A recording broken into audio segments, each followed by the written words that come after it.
En nombre del Padre, del Hijo y del Espíritu Santo. Amén. Queridos hermanos, aquí Padre Michel Bonifaz los saluda y bendigo con sus familias. Continuamos nuestra meditación, reflexión, explicación de la Virgen de Fátima. Me apoyo en el libro del Padre C. Bartas, La Virgen de Fátima, séptima edición. Un maravilloso reportaje de lo sobrenatural. ¿Qué pasó después de las apariciones? Hemos visto en las charlas anteriores lo que pasó con los peregrinos, por ejemplo, y el párroco pobrecito estuvo en un dilema a tal punto que después de haber hecho un informe exacto, objetivo, bien, renunció y se fue. ¿Por qué? Porque no recibió todo el apoyo que pedía al obispado. ¿Qué pasó con los demás sacerdotes? Bien, hoy vemos ese tema. ¿Qué pasó con los demás sacerdotes?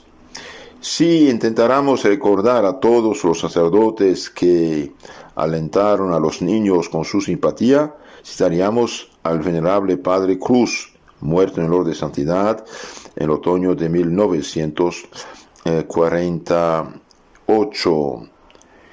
Y en 51 se introdujo su proceso de canonización, beatificación. También el buen canónigo Formigao y quizás a 2 o 3 sacerdotes más que encontraban excesiva la reserva del párroco de Fátima. Y tenían razón. Que sea reservado, que sea prudente al inicio es normal, pero una con reserva excesiva es excesiva, ¿no? Y también habría la lista podría alargarse. Sin embargo, eran muchos los sacerdotes que iban a Cova, pero con preocupaciones teológicas o críticas muy ajenas al espíritu de los pequeños videntes y muchas veces nada conformes a su edad y a su condición. Lucía en sus memorias escribe: cuando veíamos que se acercaba un sacerdote, procurábamos escapar. Si la huida no era posible, nos preparábamos a ofrecer a Dios uno de nuestros mayores sacrificios. Ellos nos preguntaban una vez, volvían luego a preguntarnos, y repetían siempre las mismas preguntas, para ver si los enredaban y si había contradicción o si era inventado lo que decían los niños. Entonces, pobres niños, bien, hacían el mayor sacrificio con esos encuentros. Ante la comisión informativa, añade Solucía, algunos sacerdotes me abrumaban a preguntas y me regañaban mucho, por lo cual en mi casa me decían que yo era una mentirosa, puesto que los sacerdotes no me creían, y hacían que mi madre me pegase hasta con el palo de la escoba. Sí, pobre Lucía. Mire, los sacerdotes tienen que ser prudentes, pero tienen que ser justos, ¿no? He aquí el resumen de los datos ciertos que hemos podido recoger sobre la intervención del clero. Evidentemente que la hipótesis de una maniobra clerical para votar a Fátima ha de quedar excluida definitivamente. Durante las apariciones, ¿qué pasó? No asistió a la segunda aparición ningún eclesiástico, ni a la primera, claro. Entre los 4 o 5 mil asistentes a la tercera, había tal vez alguno discretamente disimulado. Es posible, pero no hemos encontrado ninguna huella. En cambio, el 13 de agosto llegó al Justrel, el pueblo de Fátima, en la misma caleza del subprefecto, el reverendo Manuel Carreira Posas, arcipreste del Porto de Mos. Se había dejado engatusar por las hipócritas razones del señor del gobierno ahí, que pretendía servirse de su presencia para engañar más fácilmente a los niños, a sus padres y a la multitud. El señor cura de Fátima le hizo observar lo que tenía de anormal su actitud para con el sectario funcionario, y le contestó que no comprendía el porqué de su observación, pues el señor admirador cree tanto como nosotros en las palabras de los niños. Aquel mismo día se hallaba también en la casa rectoral el reverendo Antonio de Oliveira Reis, arcipreste de Torres Novas, quien había de mostrarse muy pronto bastante favorable. puesto que le hemos visto proceder a la bendición de la imagen de la capilla. Nada sabemos de lo que hicieron estos dos sacerdotes durante el resto de aquel día. Si hubiesen ido a la cova de Iría, lo sabríamos. Si el señor arcipreste de Portomós hubiese aprovechado las buenas relaciones que tenía con el subprefecto para pedirle la libertad de los niños, lo sabríamos también, y mejor todavía. Durante su cautiverio en Villanova, Lucía, Francisco y Jacinta encontraron por la calle a un sacerdote que no lo conocía por aquel entonces, el reverendo padre Luis Andrade de Silva. Se le acercaron para besarle la mano. Lucía le explicó lo que le había sucedido al día anterior y él le dirigió algunas palabras de aliento. Fue este el único consuelo que tuvieron durante aquella dura prueba. El día 13 de septiembre, a pesar de la prohibición hecha por el señor cura de Fátima, fueron varios los sacerdotes que acudieron a la cova por pura curiosidad. En septiembre y octubre ya esto es la quinta aparición, ¿eh? Entonces solamente curiosidad.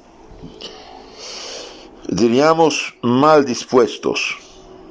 Manuel Pedro, papá de los niños, dice muchos, pero solo sabemos de 7 u 8 hombres y de un grupo de seminaristas. Estos no quisieron terminar sus vacaciones sin aprovechar esta ocasión única de asistir a una aparición celestial. Eran unos 30 pertenecientes a diversos seminarios. Uno de ellos contó al padre J. de Marqui: un sacerdote se nos acercó para recomendarnos no nos pusiéramos tan a la vista, pues todo aquello podía ser cosa diabólica y que de todas formas ellos acabarían con un tremendo fracaso. Tal era, añade, la mentalidad de muchos sacerdotes. Los seminaristas atendieron el consejo, pero poco a poco la curiosidad les llevó hasta ponerse en contacto con la muchedumbre y se acercaron tanto como les fue posible hasta los 3 videntes. Además de los 4 sacerdotes más arriba mencionados, los reverendos Formigao, Cuaresma, Gois y da Silva estaban entre la muchedumbre. El reverendo padre Ferreira González, cura párroco de Santa Caterina, el cual había puesto en guardia a sus feligreses desde el púlpito, recomendándoles no fuesen, pues en muchas ocasiones el diablo se disfraza de ángel de luz. Y es verdad, hay casos altos. Entonces, que sean prudentes y oscuras, no podemos echarles hoy la piedra, pero también no ser mal dispuestos si no tiene las pruebas, ¿no? Bien, entonces esto está pasando con estos pobres sacerdotes que tratan de ser prudentes, pero hay problemas. Por ejemplo, los reverendos padres Formigao y Cuaresma y 2 Naves habían de formar parte 5 años después de la Comisión Canónica de Información. Bien, qué bueno. El reverendo Manuel de Silva, nombrado profesor del Seminario de Leiria, fue luego administrador de la revista Voz de Fátima, que llegó a tener hasta 380.000 ejemplares, cargo que desempeñó durante 9 años. Estando enfermo, escogió su retiro en el mismo santuario donde murió en el año 1950. Esos sacerdotes que habían venido en condiciones nada favorables, especialmente el que habló a los seminaristas, según acabamos de ver, regresaron completamente convencidos de que se trataba de algo muy serio. Incluso los reverendos Formigao y da Silva, quienes, sin embargo, no habían visto los grandes prodigios que habían contemplado sus colegas. El señor cura de Portomós, al que vimos llegar el 13 de agosto en la calesa del subprefecto, regresó al Justrel a primeros de octubre para interrogar a los niños. Comenzó acusándoles y amenazándoles. Sentado en la puerta de una hermana de Lucía, dijo el sacerdote a la pastorcilla: «Oye, tú dirás que no has visto nada, que todo era error y engaño. Si no lo dices, seré yo quien lo diga y haré publicar por todas partes. Lucía, frente a estas amenazas, guardó silencio. Intervino entonces su tío, Manuel Pedro, diciendo al sacerdote: usted no tiene más que telefonear y enseguida. Justo esto es lo que debería hacerse. ¿Y por qué espera usted a que los niños hagan confesiones? Haga usted lo que le venga en gana y deje tranquilos a los pequeños. Nadie le prohíbe a usted que haga lo mejor que plazca. Esta respuesta irritó a un feligrés del reverendo padre que le acompañaba. Aquel se puso a chillar, profiriendo palabras bastante destempladas. El propio señor Deán no pudo contener la risa. Mientras tanto, Lucía, quien no gustaba las discusiones demasiado vivas, sobre todo con los sacerdotes, a quienes respetaba profundamente, había desaparecido.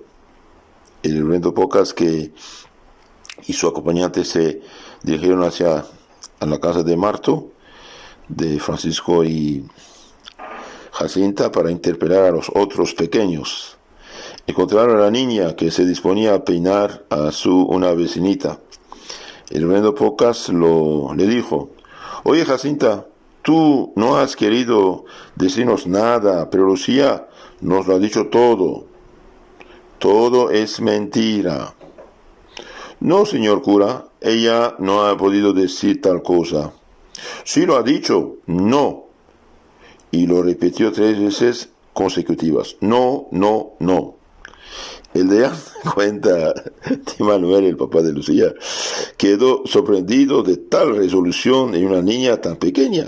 Fuese con sus dudas medio disipadas y casi convencido de la realidad de las apariciones.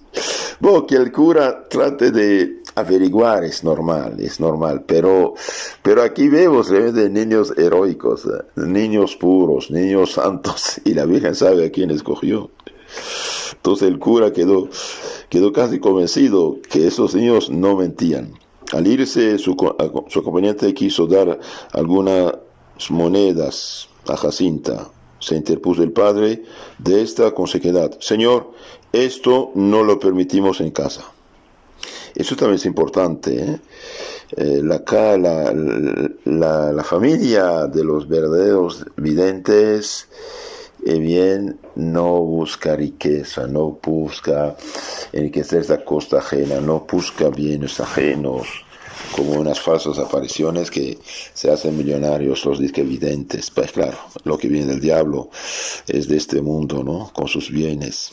Entonces aquí no permitimos esto en nuestra casa, no prestamos ninguna moneda. Estas maneras de interrogar a los niños tenían más de inquisición que de información. Después de extrañar que Lucía hablase de los sacerdotes como lo hacía, acuciados por su celo en procurar el buen nombre de la iglesia y temiendo la impostura o la maquinación, querían descubrir el fraude o la prueba de una ilusión. Reconozcamos, pero, que su Lucía es muy indulgente al apreciar tales procedimientos. Todo hace suponer que el 13 de octubre fueron bastantes los eclesiásticos que acudieron a Cova de Iría, aunque clandestinamente, a causa de las instrucciones del señor patriarca, del arzobispo primado de Portugal, que llama patriarca.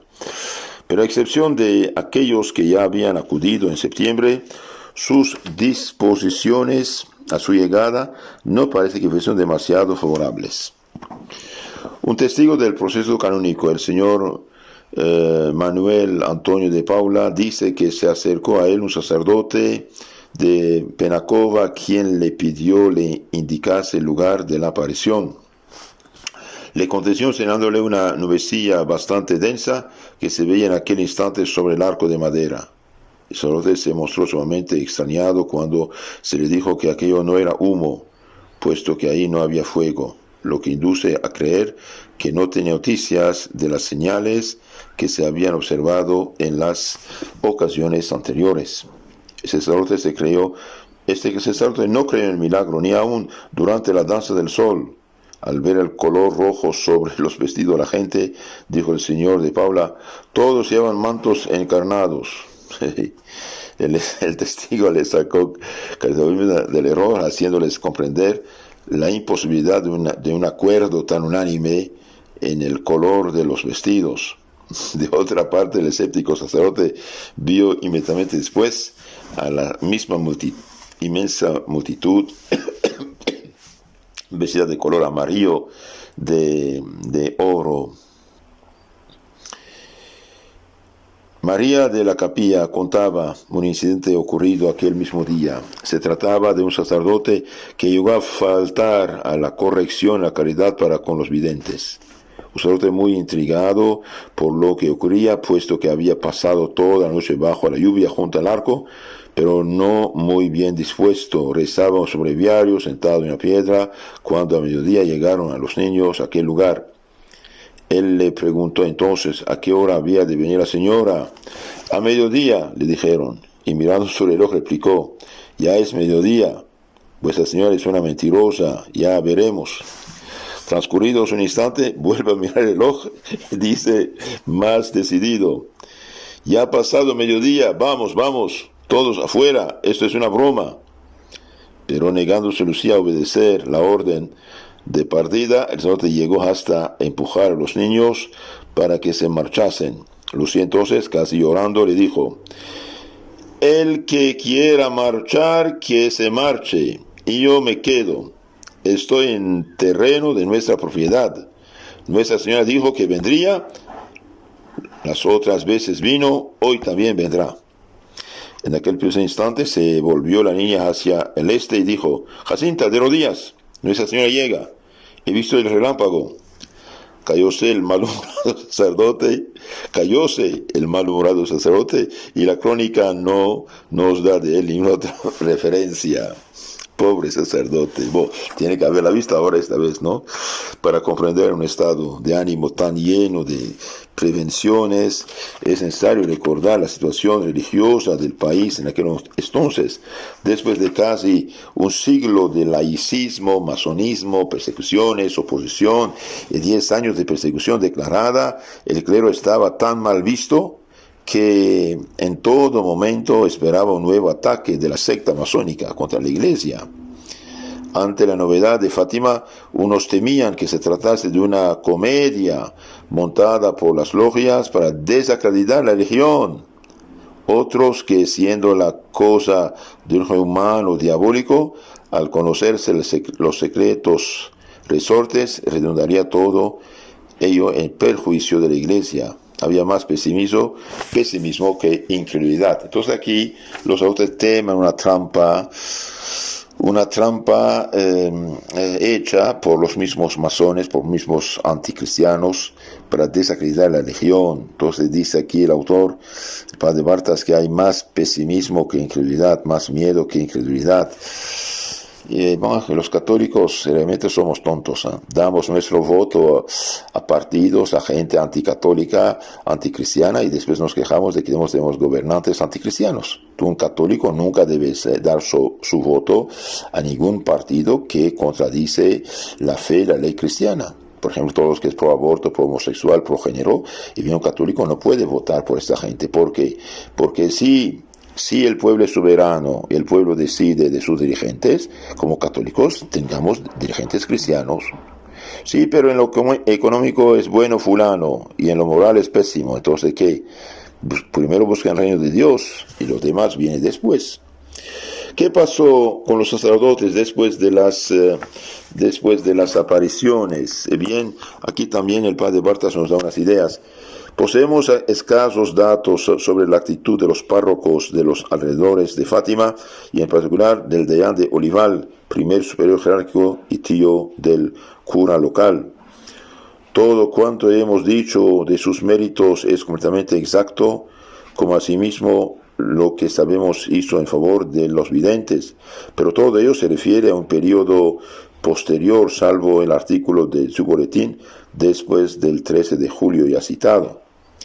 No parece haya desaprobado la excesiva prudencia de su sobrino, al menos antes de su salida de Fátima. Un relato de don Carlos Méndez nos proporciona un rayo de luz sobre los íntimos sentimientos del deyán y demás sacerdotes de ese lugar. Ante la comisión de información, el actual alcalde de Torres Nova dijo que el primer viernes de septiembre, habiendo ido a dar un paseo a caballo con dos amigos hasta Fátima, encontraron ahí reunidos a todos los párrocos del arciprestazgo, con motivo de la festividad del Sagrado Corazón. Invitado a la casa rectoral, tomó parte en la conversación de aquellos sacerdotes. Su relato no dice que el deyán se manifestara especialmente favorable, pero sí que todos creían en la sinceridad de los niños, sin creer empero en el carácter sobrenatural de las apariciones.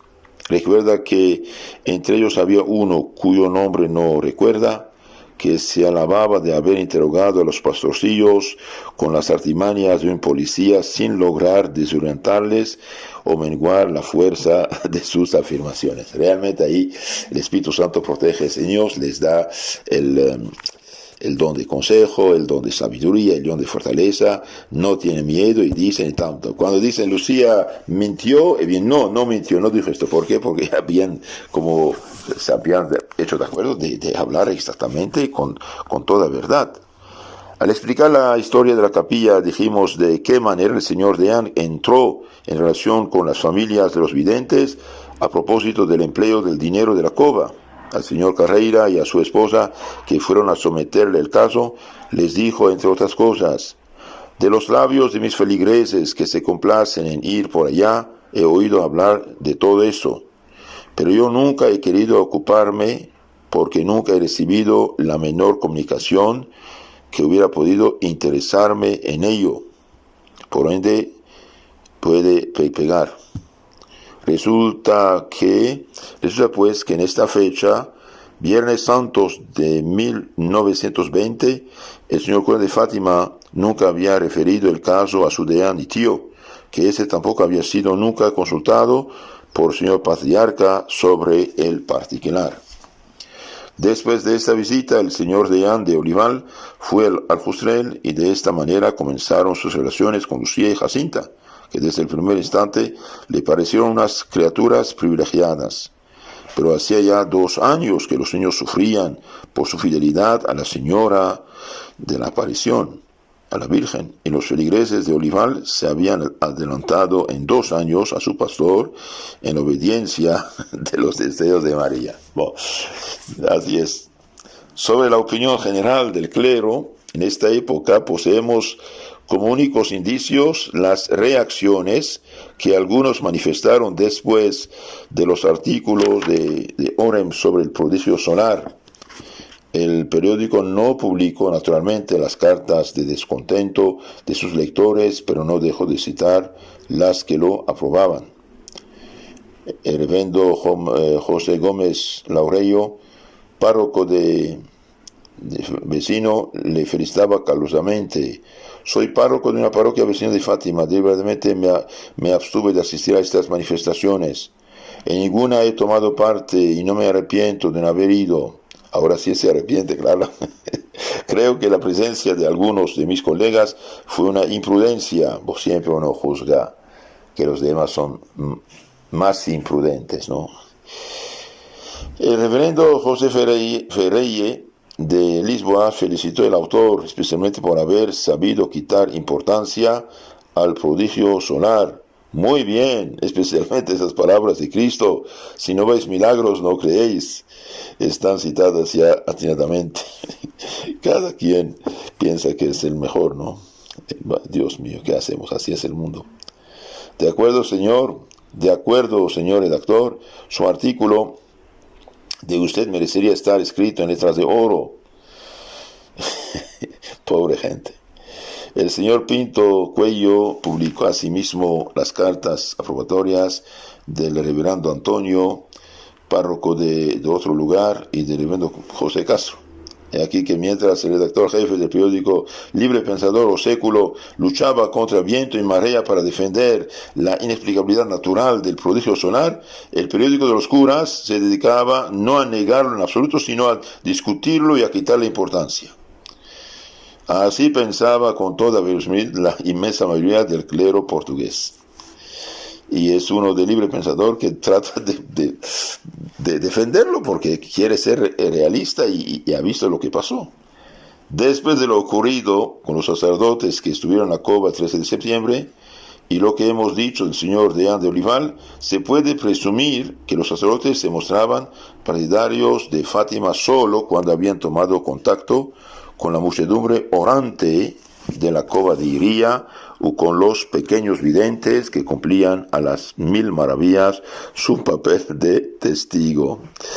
Sí, entonces el problema cuando uno no tiene la información verdadera y solamente escucha a los adversarios y no tiene un juicio correcto. Entonces, los que tienen contacto con los peregrinos, los que tienen contacto con los niños, ya empiezan a abrir los ojos. Y los demás que no saben nada, juzgan, critican y se creen súper inteligentes. Pero el número de los que acudían para informarse sobre el terreno era una ínfima minoría. Y claro, algunos atacaron ya desde este momento las apariciones como una superstición, un engaño, sin haber tenido ni siquiera la precaución de reunir los elementos necesarios de información. Queridos hermanos, esto debe ayudarnos a no juzgar sin saber, La mayoría permanecía voluntariamente indiferente, ya porque no pensaba que la cosa podía tomar importancia, ya porque cedían a la convicción de que es difícil demostrar el carácter divino de ese linaje de hechos, demostración que por otra parte suponían no les incumbía. Y al menos no critiquen, no juzguen, no rechacen, al menos esto está bien. La evolución de la opinión del clero se realizó, pues lenta y progresivamente bajo la influencia de múltiples causas, la principal de las cuales fue el empuje de la opinión popular. Bien, eso es interesante. Hoy, por ejemplo, septiembre, ya hoy 1 de septiembre de 2020, quieren casi en todas las conferencias episcopales que yo sepa, imponer la comunión en la mano. ¿Por qué? Porque hay coronavirus. Bien, de todo modo un sacerdote contagiado, no va a celebrar ni dar la comunión. Tampoco una persona contagiada va a presentarse. Puede ser que no se sepa, ok. Y bien, varias comisiones de doctores católicos de Austria e Italia dijeron es más seguro dar la comunión en la boca que en la mano. Y sin embargo están imponiendo la comunión en la mano, negándose de dar la comunión a los que quieren comulgar como Dios manda, como lo hacemos desde siglos y siglos y siglos y siglos y siglos, como hicieron todos los santos. Y bien, la opinión pública católica debe resistir a esas injusticias. No tienen derecho. Si obispos o sacerdotes no creen que Jesús sacramentado es Jesús, es realmente cuerpo de Cristo real y verdaderamente, que lo digan. Que si somos protestantes ya no creemos. Y nos dejan en paz y que salgan nuestras iglesias. Pero sí creen porque obligan. Entonces yo pienso que la opinión pública católica hoy, igual que el de Fátima, debe obligar al clero pro-protestante y pro-desacralización a parar esto. Si en toda una parroquia nadie comulga porque nadie quiere comulgar de la mano, ¿qué va a dar el puro o el obispo? Y Dios dice, yo comulgo como un católico, no como un protestante. ¿Qué pueden hacer? Bien, tienen que dar a la boca. Me dijeron que en un lugar, una persona fue a comulgar de rodilla, el cura la regañó, él no le dio la comunión, pasó algo. El domingo siguiente 50 personas se presentaron de rodilla, pero tuvo que darles la comunión de rodilla, como Dios manda. Entonces aquí vemos en Fátima que es la opinión pública católica que prácticamente obligó el clero a abrir los ojos. Los sacerdotes iban siendo convertidos uno a uno por sus fieles, quienes al regreso de las peregrinaciones les repetían los maravillosos relatos de conversiones y curaciones ahí realizadas. Además, muy pronto hubo en cada parroquia uno o varios testigos del misericordioso poder que obraba sobre los cuerpos y sobre las almas en la cova de Iría, en Fátima. Los sacerdotes que habían sido ganados a la causa de Fátima desde el principio, o sea, los que habían consentido examinar sin partidismo alguno estas maravillas nunca oídas, lograron ir convenciendo poco a poco a sus colegas. Las publicaciones de Visconde de Montello representaron una poderosa ayuda. Entonces, difundir la información verdadera y no tener miedo. Una persona que no estudió un tema, ¿qué puede decir? ¿Y con qué derecho va a hablar, juzgar y decidir? Hace 50 años nuestra Iglesia Católica está en una tremenda crisis. Hemos perdido miles y millones de católicos. Hemos perdido miles y centenares de miles de fieles. Hemos perdido decenas de sacerdotes, quizás 100.000 sacerdotes, miles de religiosas. Nuestros seminarios en gran parte están vacíos, nuestros conventos vacíos, nuestras iglesias vacías, nuestras parroquias hechas plagadas de sectas, una decadencia moral, espiritual tremenda en el pueblo católico, divorcio, neolibro, homosexualismo, aborto, todas esas cosas. Y cuando un obispo dijo, cuidado, estas reformas, o disque reformas, van a llevarnos a la catástrofe, todo el mundo lo tachó de loco, de rebelde, de cismático, y no es justo. Cuando uno no estudia a fondo un tema, bien, no tiene derecho de criticar. Y sobre todo, cuando los frutos son malos, la decadencia monstruosa actual, no viene de Dios. Y cuando un obispo valiente, santo, clarividente, amante de la Iglesia, denuncia la causa de la decadencia, las reformas actuales en la Iglesia, y bien hasta los excomulgan, y supuestamente, bien, eso no vale nada, es injusticia, y punto. Habló de Monseñor Lefebvre, esto, gigantesco obispo, un día será canonizado y declarado doctor de la Iglesia, defensor de la fe católica, porque él más que nadie luchó contra la corrupción de la fe. Miren, por ejemplo, lo que dijo el Papa Juan Pablo II en 1981. Es necesario admitir con realismo y con profunda y tormentada sensibilidad que los cristianos católicos hoy en gran parte se sienten extraviados, confusos, perplejos, incluso desilusionados. Tremendo.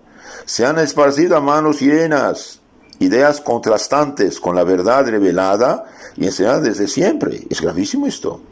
Se han propagado verdaderas y propias herejías en el campo dogmático y moral. Es gravísimo. La herejía es corrupción de la fe.